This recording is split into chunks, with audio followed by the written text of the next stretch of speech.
धेरै अघि समयदेखि सिलगढी नगर निगमको 28 नम्बर वार्डको मार्तङ्गिनी कलोनीका हजारौँ मानिसहरू पानीको समस्यासित जुझिरहेका थिए।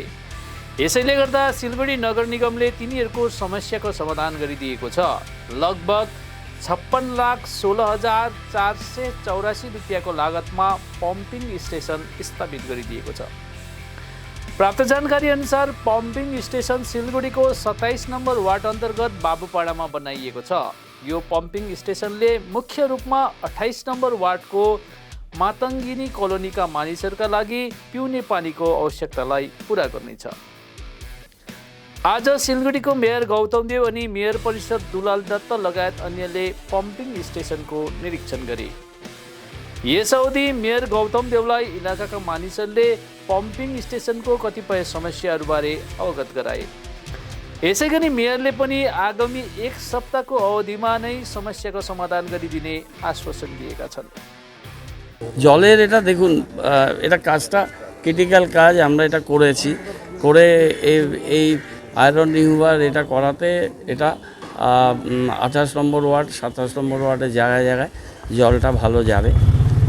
এখানে এটা বাউন্ডারি ওয়াল করা, এই যে রাস্তাটা একটু ওপেন ছিল, এখানকার মানুষজনের আপত্তি ছিল, আপত্তির সঙ্গত কারণও ছিল। এখন আমরা প্রাইমারি কাউন্সিলের সাথে কথা বলেছি, আমরা 1.5 মিটার আরও জায়গা জ্যোৎস্নম স্কুল খুব কৃতজ্ঞতার সাথে ওদের ঋণ শোধ করছি, আমরা বোর্ড টোডও লাগিয়ে দেবো।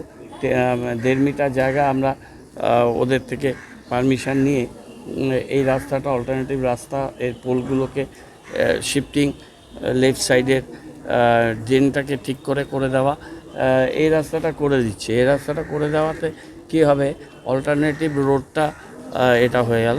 আর এখানে আয়রন রিভারে কম্প্রেসারের সাউন্ড বেশি আছে, আর বাকি সাউন্ডটা অনেক কম, কিন্তু আমার কানে ওই সাউন্ডটাও একটু বেশি মনে হলো।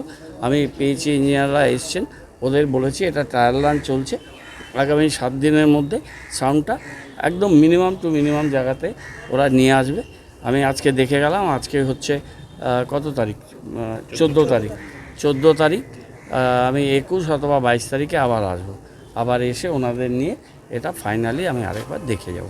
এখন আমি 28-এ যাব, 28-এ যেখানে জল পড়ছে ওখানকার কাউন্সিলর আছে, ওই এটা দেখব। দীর্ঘদিন ধরে বন্ধ ছিল, এখানে লিক হচ্ছে, সেগুলো সব ঠিক করে দেবে। একটা কাজ শুরু হয়ে টেস্টিংয়ের সময় এগুলো ধরা পড়ছে, সেগুলো সব আমরা ঠিকঠাক করে দিচ্ছি।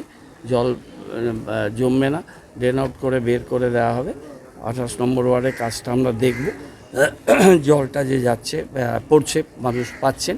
এবং তারপর মুনি বাবা আশ্রমে যেটা আয়রন রিভার প্লান্ট লাগানো হয়েছে, সেখানে একটা ড্রেন তৈরি হয়েছে, যে ড্রেনটা দিয়ে ওই আয়রন কন্টেন্টটা জল বেরিয়ে যাবে। বহুদিন ধরে সেটাকে আমরা অপারেশনাল করতে পারছিলাম না, সেটা অপারেশনাল হয়ে গেছে।